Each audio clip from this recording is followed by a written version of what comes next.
نوتدونی اولین فروشگاه نوت موسیقی در ایران.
سلام دوست من، شما پیشنمایش این آموزش رو مشاهده کردید.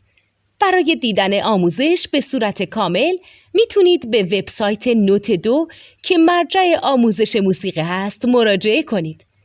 همچنین برای تهیه نوت موسیقی مرتبط با این آموزش هم میتونید به وبسایت نوتدونی که بزرگترین آرشیو نوت موسیقی در ایران هست مراجعه کنید.